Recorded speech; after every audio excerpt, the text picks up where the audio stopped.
Hi, this is Randy Finney with Right Side of the Chart, and this is a midday market update for Monday, June 24th, 2019. Just a quick reminder, I'll be leaving for vacation tomorrow, and I'll be coming back. I'll be on vacation through July 3rd. So tomorrow, Tuesday, June 25th through July 3rd. I normally take working vacations. This time around, I'm not going to have much of any access during the day and limited at night. But I will make a point at least a few times this week to post any thoughts that I have or a market update. It may not come, before 5 p.m., but I'll try to get it, when I'm back at the hotel at night. So I just wanted to bring that up, and I'll try to get back to answer as many questions, chart requests today, other support issues before I leave town, and if not, once I get settled. All right, so let's talk about this week. We're going to start out here with this economic calendar. I think this week, in fact, I'm pretty confident, the entirety of what you're looking at here on the economic calendar, plus the G20 summit, it has a potential and will be much more a much bigger event. Again, taking all these together than was the FOMC meeting last week. Now, you guys, my point is, you remember what happened. Markets went into holding pattern over a week in advance, pretty much traded sideways the entire time with that one lift up on a Trump tweet. Actually, the Trump Draghi 1-2 punch, I called it. Other than that, flatlined. And that was for an FOMC meeting. Yes, it was a very important one. I expected that to happen, but we knew with a high degree of confidence that we weren't going to get a rate cut, and that the Fed would probably go ahead and say that they're ready to cut or stand by should economic conditions continue to deteriorate, which is essentially exactly what happened. Remember, a couple days into the FOMC announcement, the probability was only less, about 1 in 5 for a rate cut. So there was no surprise there to the markets, and therefore we really haven't done much since either. Now the markets are in a holding pattern for this. For those not familiar with it, this is the economic calendar. You can access under on the right side of the chart, Support Center, on the website at the top under Resources. Click Resources on the main menu, and that will bring you into the Support Center. Down towards the bottom right, you'll see Tools of the Trade, where you have this economic calendar, you have an earnings calendar, excuse me, I might have hit the pause button, position size calculator, and a lot of other good stuff. All right, so if you're not familiar with the economic calendar, those events denoted with the red dot right there, marked with a little red circle, those are market moving indicators. Anything with a green dot is merits extra attention. It means it can move the market. So you can see there's just this is about as thick as an economic calendar gets. Now add in the G20, where there are going to be there's either going to be positive or negative news coming out on the trade talks. That's a given. And that could come and probably will come in the form of a tweet from Trump. So that one you can't anticipate. These you can. And where I'm going with that is, if you should be diversified anytime you trade or invest. Have commodities, bonds, gold, whatever, different asset classes, including stocks. But let's just say you're all into equities or a good part of your portfolio. If you're at the point where you're worried about the market, not sleeping well at night, you need to sell down to the point in which you can. That's the old saying on Wall Street: sell down to the point at which you can sleep at night. These things you do know are coming, and they are potentially market moving. For example, we have durable goods coming out Wednesday morning. That's always a big one. That can certainly move the market. Powell speaks on tomorrow at 1 o'clock. He'll probably not say much more than he already said last week, but the market hangs on every little word. If you are trading energy stocks, crude oil, natural gas, anything of the likes, they're both reporting. We have weekly reports. Every week they come out and give you the inventories on both crude oil and then natural gas. So those are coming up as well this week. And then the really big one here, GDP. GDP only reports quarterly. And GDP is, for those of you not familiar, that is the metric by which the economy is judged, whether it's growing or contracting. So recessions are based solely off GDP. 2 contracting quarters of GDP is considered a contraction or recession. Depends how bad it is. And an expanding economy with increasing GDP is tells you we're still in an expansion. So again, this one has the potential to move the markets, as do just about all these here in the green or red dots. So keep that in mind. And again, with the G20, it's going to be one thing I can tell you: expect some volatility. Up until then, we may continue to flatline like we are today, and we probably will. And then looks like things should get going tomorrow, unless anything big comes out, some headlines that aren't already priced in. Oh yeah, new home sales. Remember, that's one of the three pillars I'm watching. The consumer confidence, or consumer spending, I should say, is 2/3 makes up about 2/3 of GDP. And so within there, I have this little pie chart. I went over this in a recent video. I have three components that I'm watching closely, because when the consumer starts tucking in, pulling back, tightening up the belt, then the economy will roll over. There's no way you're going to have consumer confidence and consumer spending drop down and the economy continue to chug along. That's just, again, it's a fact. Nearly 2/3 of GDP is driven by consumer spending. So what I'm watching, those three pillars, are the housing market right here. So that's why I'm looking at new home sales of good part. In fact, the bulk of people who have money in the stock market, let's just say you have three segments, to oversimplify things, of the, a population. You have the have-nots, those living at or below or near the poverty level. They don't have money in the stock market. They don't own a house. They rent, so it doesn't matter there, because again, they don't have money in the stock market to pull out. But their spending habits do certainly matter. Then you have the middle class, let's just say, whose bulk of their net worth is in housing. I covered this in a video a couple months back. Then you have the ultra high net worth people whose bulk of their money is in the stock market. But either way, they still have a substantial amount in housing. So we're watching that. I'm watching that closely, I should say. Closely to see any deterioration or further deterioration. It's kind of gone back and forth. We just had this big drop in interest rates, so that's going to spur some refinancing and maybe some new home sales. So again, this is a figure to watch, and more so how the market reacts to it. Like I said, you'll probably see, I would guess, come in, meet consensus, maybe even beat it because of that big drop we had in rates. But again, who knows? Maybe that's all priced in or not. Just want to talk on that. So then the other part is the labor market. That's the other pillar of the consumer, probably the most important. We're at near historical lows on unemployment, although we've started to see some of the different employment indicators trending the other way. And although on one hand it's super bullish when you're a very low end of unemployment, it's also the same levels that all the recessions start at. You don't start a recession at high unemployment. You start it when unemployment's down at that low end of the range. So we have nowhere to go but up with unemployment. And so again, just something to monitor going forward as the reports come out. And then finally, the other one is the stock market. If I can make an S there, I botched it. Hard to do with a mouse. So the stock market again is a good pillar of both the middle class and the uber wealthy, their net worth. So they all kind of tie in together. But if you break these two, if the housing market breaks and the labor market starts to soften, that will then spill over into what's already considered by many an overvalued, dangerously overvalued stock market with a lot of red flags glaring right now, or yellow flags we'll call them. And by that I mean the strong rally we're seeing in treasury bonds, inverted yield curve, gold rallying, just a persistent rally in these risk-off assets. That is telling you something's wrong. And there was an article in the journal today about that. Either the bond buyers are wrong about where the economy is going, or the stock buyers are wrong. These are things that go back for decades, really as long as financial markets have been in their modern form. Treasuries rallying the way they are now is both flight to safety asset and also a expectation of weakening growth and most likely an impending recession coming.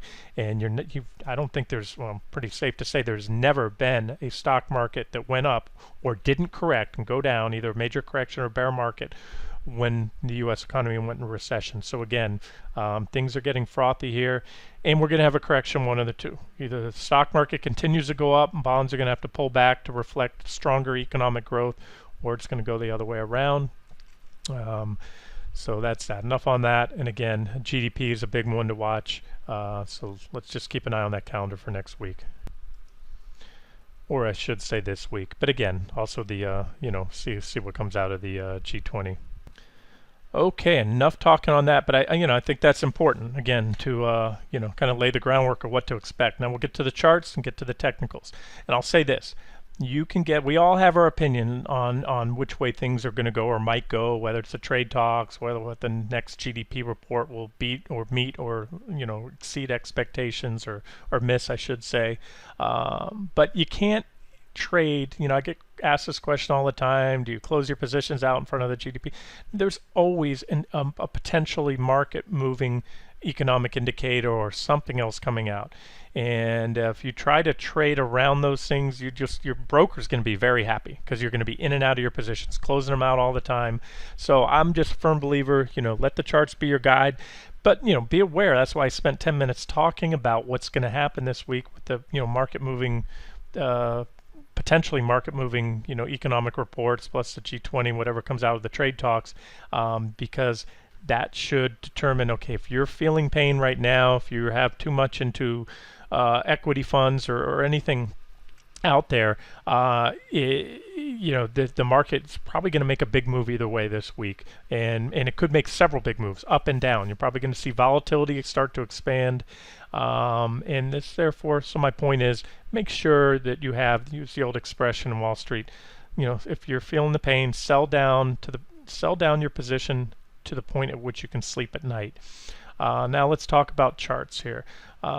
Same story on SPY. Just a quick recap. Here's your daily chart on the SPY S&P 500 ETF. That was our divergent high that we had back last fall.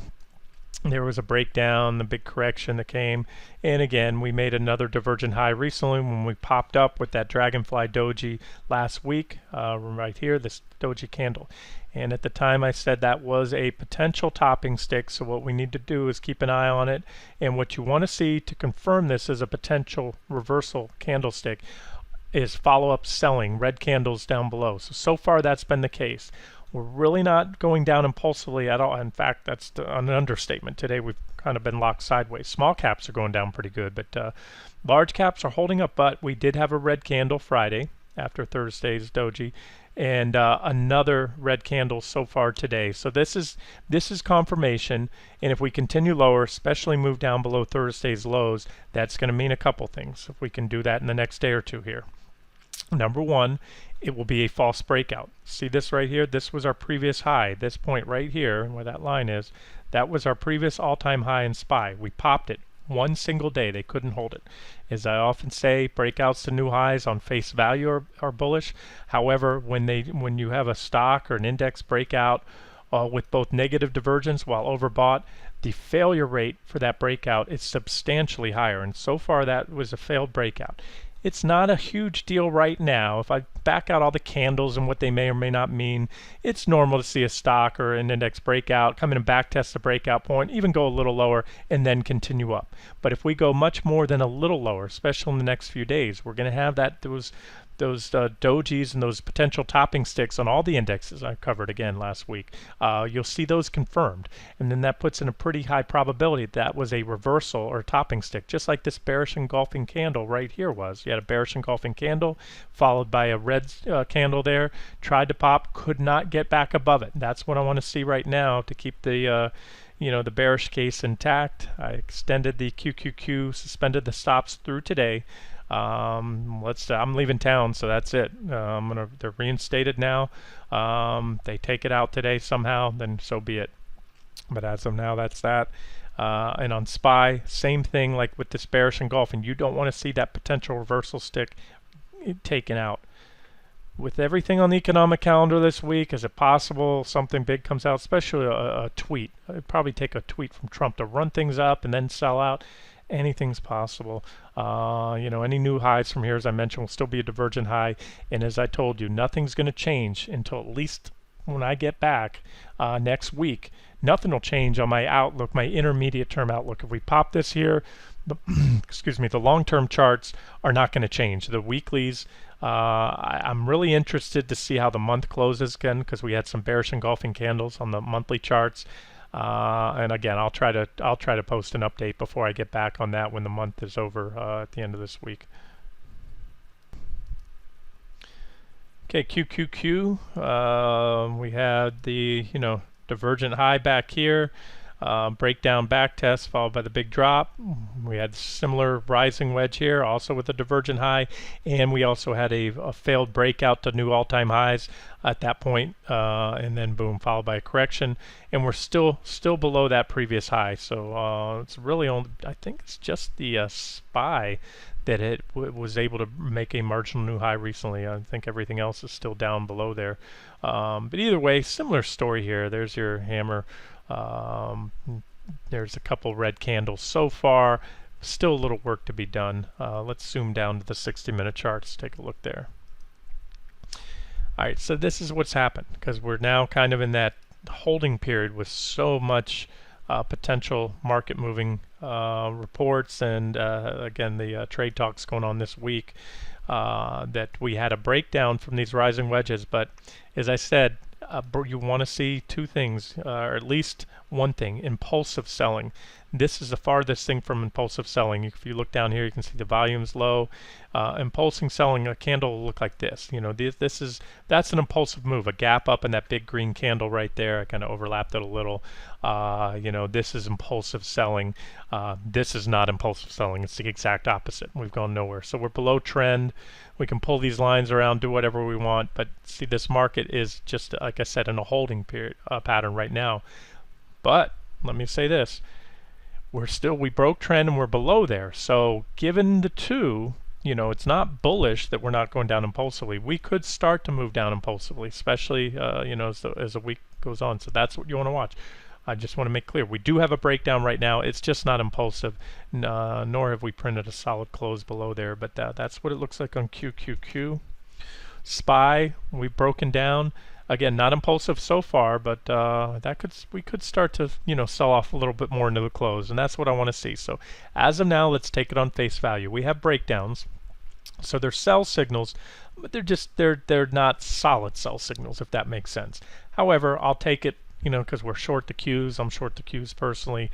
So let's hope for those that are as well that we at least close red today. Again, that'll give us an additional red candle on the daily time frames that I talked about a minute ago.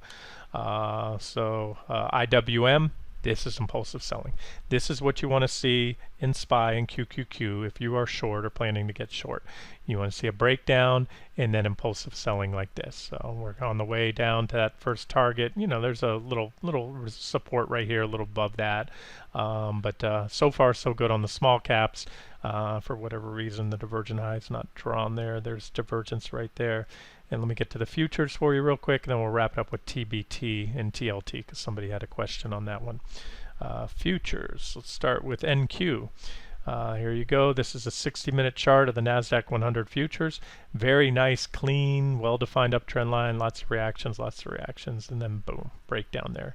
Again, not really impulsive so far, but if it continues, it is a sell signal, and these are the support levels to watch. And so what happens is, this week, you want to look for to firm up the bearish case, impulsive selling or any or all these levels to be taken out. Bulls want to see us jump back up and regain the trend line. That will give them a false breakdown right there for the bears.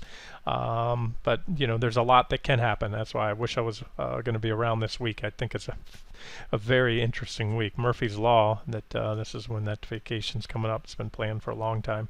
But that's one option too. Maybe we go on and back test. So just replicate the lines, but then if you start trading through a trend line like it's not even there, it starts to lose validity. Right now it's a very valid trend line because you have a lot of clean reactions so far. And that is, again, NQ and then ES. And remember, the small caps I showed you broke down, and they are going down, but they're only likely to go down only so much so far until the large caps follow suit. So you can see on ES, the S&P 500 E-mini futures, we do have, just similar to NQ, we have a non-impulsive breakdown, and we're slightly below the uptrend line there, not by a whole lot right now.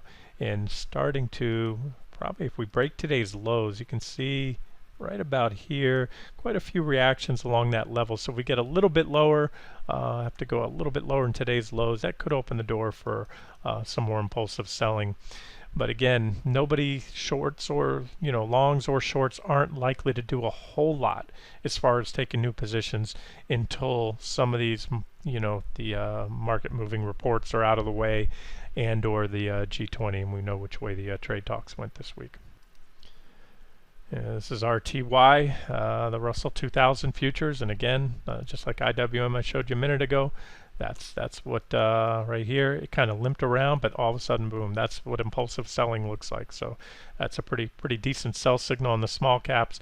But I'll say this, if the large caps snap back up above their trend lines by quite a bit and just foil these patterns, we had failed, if the breakdowns that I just showed you on the large cap indexes proved to be false breakdowns, then I doubt IWM is going to go much lower. It'll probably come on back up if the large caps start to rally going forward this week.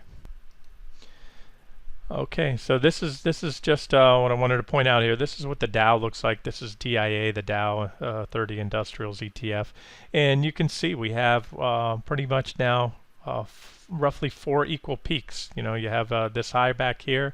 Here, I'll put a line there for you.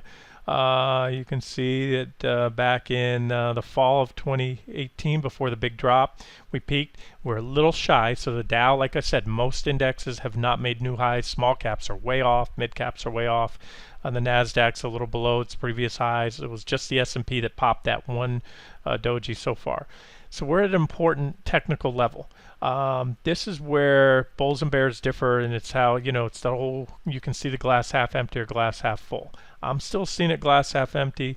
Bulls can see this as a level to be taken out that could lead to a major breakout in the markets and another, 10+% upside. Anything is possible. What I see here is an index. In SPY, same story. You can put up the SPY as well. It's going to look almost identical to the Dow. That has so far been bouncing for now what is it, a year and a half. This goes back to January of 2018, and it has failed on numerous attempts at this level. This to me appears to be a topping pattern right here, but bulls can say that's consolidation pattern before a breakout and another leg higher. We'll see. And so again, I think we're at a very important inflection point in the markets. We won't stay here forever. At least you can see every other time we got to this level, it was a pretty quick correction once the tide finally changed. So although I still favor that, we'll have to watch for an impulsive breakout there. And as I made it very clear, to me that is scale out of my shorts kind of thing, but not get long because of the divergences that are still very much intact. We've seen some false breakouts lately, so a brief pop over to that level is not enough for me to go long. I just don't think the risk reward is there, and I'm very, very happy right now making money in commodities. They're doing well. Gold was long treasuries most of the year, got out a few weeks back, and now we tried an official short trade on that, and I'm going to cover that next and wrap this video up on TBT. That trade was stopped out. Treasuries kept going, but they're really practical about where we were at the time we tried to short on them back there. So I'm going to, as per the request of a member in the trading room, I'll share a trade idea on TBT. Somebody asked me to do that there. And before I get off this, so again, look at that multi-year, the top, several attempts. What was it? 4 attempts there on the Dow and the S&P 500. And that reminds me of a stock that, I've been highlighting on and off over the last couple of years, and that's Tesla. Tesla to me had a very similar chart. This is Tesla. Let me get rid of all the lines real quick and show you. That's to me a lot like what the Dow looks like here. We had on Tesla tried to circle that. Let's grab a circle tool here and say 1, 2, 3, 4. Good night. Couldn't do it. Kept tapping on that resistance, and that was a topping pattern because Tesla had been in an uptrend up to that point. And once it broke below the bottom of the range, I had that also on a weekly chart, and I showed you these ranges here. Boom, boom, boom, boom, boom. It fell right down to the bottom of the range, the previous trading range, which was support, and reversed from there. And so that was predicted at the time. If we broke that range, that's where we'd go. We did break it. We went there. And so now at this point, the bottom of that multi-year, 2-year trading range around 253 becomes resistance now, and a pretty significant resistance. So if there's any more upside in Tesla, that's where you want to look to short it. Right now we're in no man's land, what I call that, between support and resistance. So I don't see a trade on that right now. I wouldn't go long nor short. I just wait patiently for the next objective setup. But I just wanted to show you the similarities between Tesla topping out there in the broad market, because that was a big drop. Now Tesla's a more volatile security, but I think got cut in half. That's about a 50% chop on the stock in just a matter of several months there. Okay, and we'll wrap this video up with TLT and government bonds and the TBT, which I'll probably just leave as an unofficial trade idea for right now. Maybe if I'm, one night this week if I get time and there's enough in the charts, I might add that as an official trade. This is my weekly chart. This is a 10-year weekly chart. So basically, this uptrend line is being back tested. That was an uptrend line, primary uptrend line that was broken back here. We zigzagged down, took out 122.50 resistance, back tested, and went up there. So that, I believe, will be the stopping point. I don't want to get into detail because I covered this extensively, Treasury bonds, in a video late last week. So just look that one up. If you're wondering how to find it, go to the bottom of this post on the site, and where it says tagged, and you'll see a symbol tag for TLT, and you can click on that and it'll bring up all the posts on TLT. So that's it. We're overbought on the RSI at resistance. Again, everything I covered recently, overbought right here on the RSI, just like we were here, and here. As I went over in that video, you know what happened every other time without exception on the past decade. Why go long or stay long? You can stay long with a stop if you want to have the protection. If you think the stock market's going to take it on the chin, maybe there is more upside. That might override the technicals, or I should say, just allow them to become more overbought. We can certainly stay overbought or become more overbought. However, I think the risk reward is pretty unfavorable. I could sit here and talk. There are a lot of fundamental reasons why I think we might get a disconnect. Normally, treasuries will rally when the stock market corrects, but in this case, we had the opposite effect. Stock market and treasuries have been rallying together in sync, so they've had a positive correlation. So we'll talk on the fundamentals later, but let me show you this. All right, this is a daily chart of TLT. I have a lot of boards. I probably need to clean one up. But here's what stands out to me. We have this divergent high right there. I already showed you we're at long-term support and overbought on the weekly chart. We're overbought here on the daily chart. We have negative divergence at this high, and you can draw a couple uptrend lines here. I'd have to play around with this. I think this one will come into play ultimately as where we're going down to. So there's TLT. I think we pull back at least and come and visit this uptrend line soon. And there's also some here. I'll go back to my other charts here. That 128.55 is also price support. So if you want to know where I think TLT is going in the next month or so, down there, and then get a reaction. And that's near-term stuff. TBT. Let me show you a chart of TBT. Okay, a member asked for some targets on that. Here's a comparable downtrend line. So T1 would be my first target. And on TBT, which by the way, this is a 2-time leveraged short long-term treasury bonds at 20 plus years, so they hold the 30 years, but the 30 years are from the day they come out. They issue a 30-year bond. It's going to be less than that after they hold some of the bonds for a while. So it tracks the long bond, we call it, the 30-year treasury. Anything they drop if it gets under a 20-year maturity. And it's 2-time leverage, so therefore you're going to have twice the bang for your buck. I'm fine taking a full position size of this, which is, if you would account for the leverage, a double size position. Why? Because treasuries are extremely low volatility compared to the stock market. They don't move up and down nearly as much. So you're talking about depending on if and when it gets there, because trend lines are dynamic, you're talking about maybe an 8% gain. And then you have the second target here. That was the same T2 from the previous trade that was stopped out there on TBT. And then this third target here, which right now, that would be my max swing target at this point in time if we got there. We'll just have to see how it looks if it plays out. Now, So for the person that asked for an update on TBT today, somebody else replied, stay away from leverage ETFs. They all lose money. They're only good for day trading and very short-term trades and not long-term holds. And why that is generally the rule, there are exceptions to every rule. I encourage you to look at the FAQ page. Again, that's located under the Resources tab on our Support Center. You'll see FAQ, Frequently Asked Questions. There's a subsection for ETFs that I talk all about how and why the decay works. So there's two components, a couple components to trading leveraged ETFs, and that whole decay thing, meaning where they track, they lose money over time due to the leverage. So number one is that the more volatile a security is, think GDX, think the biotechs who have LABU and LABD. They are among the most, LABU and LABD, which are the 3-time leveraged biotech ETFs, and then Nugget and DUS, which are the 3-time leveraged gold mining ETFs. They have about among the worst leverage. The absolute worst are the VIX track and ETNs, especially those that are leveraged. But beyond that, natural gas is volatile too, so that's one you don't want to tuck away for a long time. And again, I don't want to spend too much time in this video explaining it because I explained how that works and why it's worse with the volatile ones than the non-volatile ETFs. Treasury bonds are about as low volatility as you get. Therefore, the decay is not bad, and you can hold this thing for weeks or even months at a time and suffer minimal decay. And I'll tell you, even the index ETFs like SPY, if you do a 2-time leverage, SDS is 2 times short, SSO is 2-time long, the decay is not that bad either.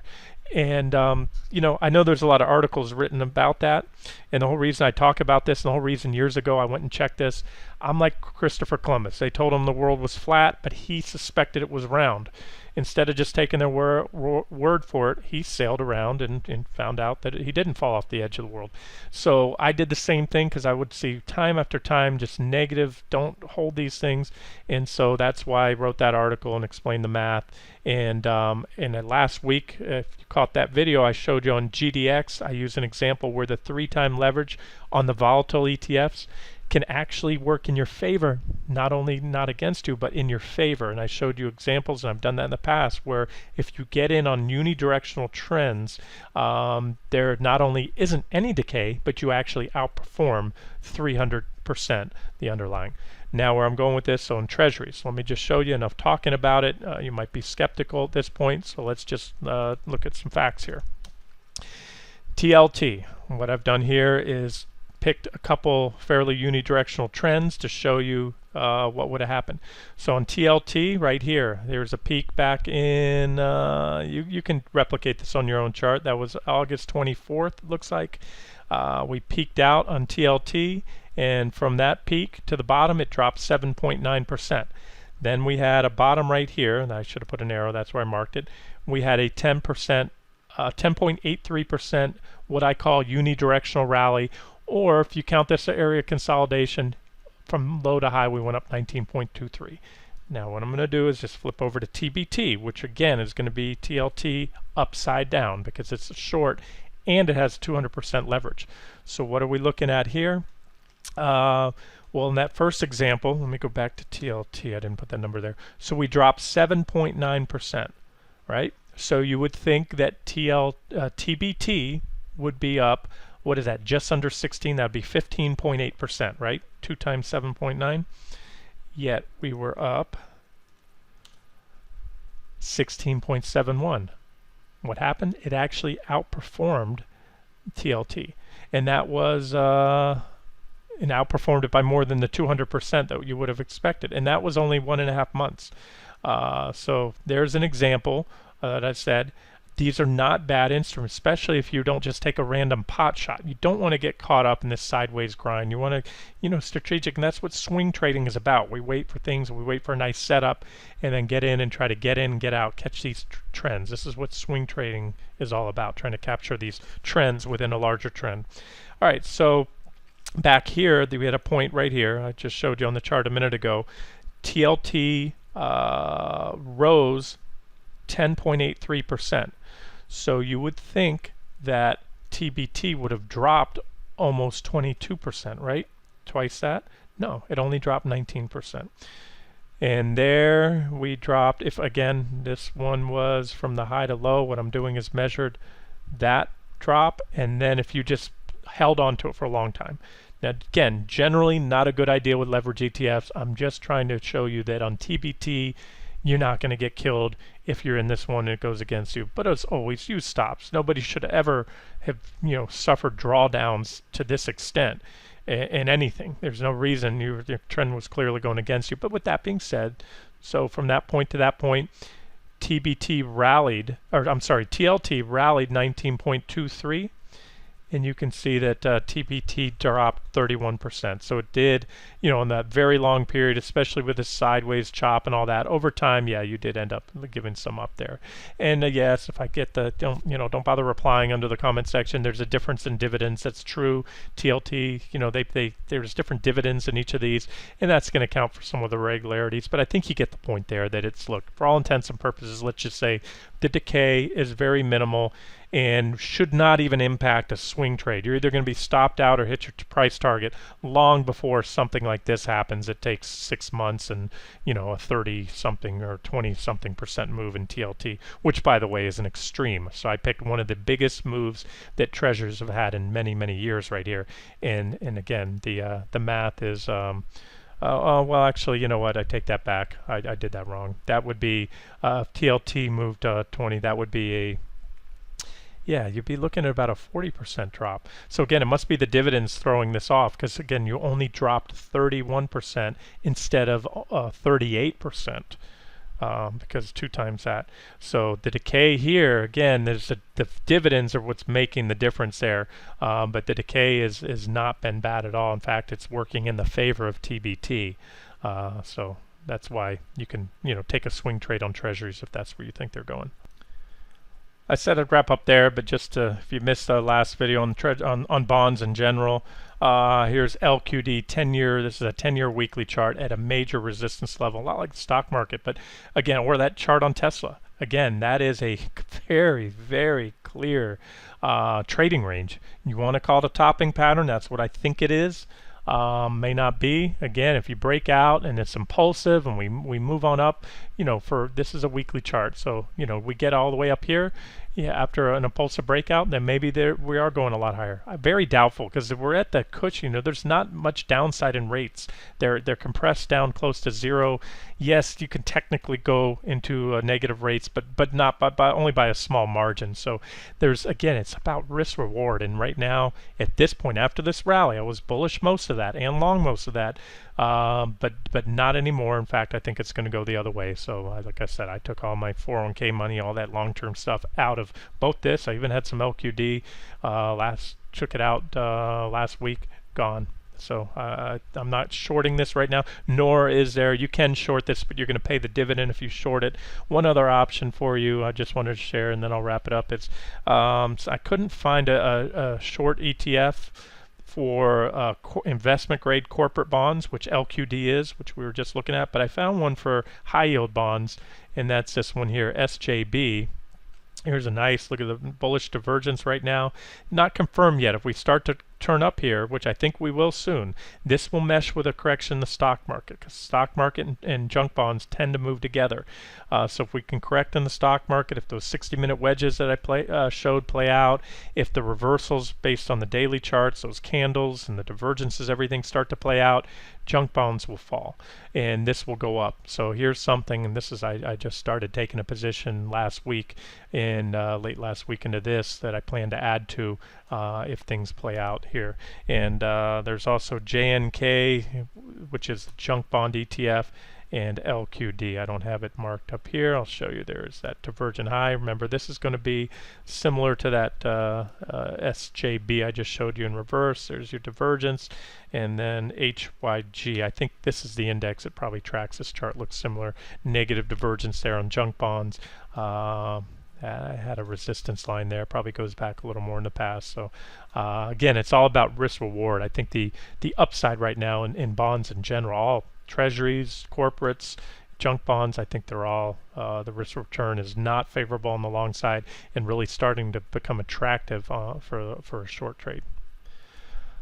Okay, guys, long video. I know. I just wanted to get that out there midday. I will do an end of day update, and that one will be a little shorter today. Just wanted to kind of cover some trade ideas for you guys before I leave town. This has been Randy Finney with Right Side of the Chart. Hope you enjoyed it.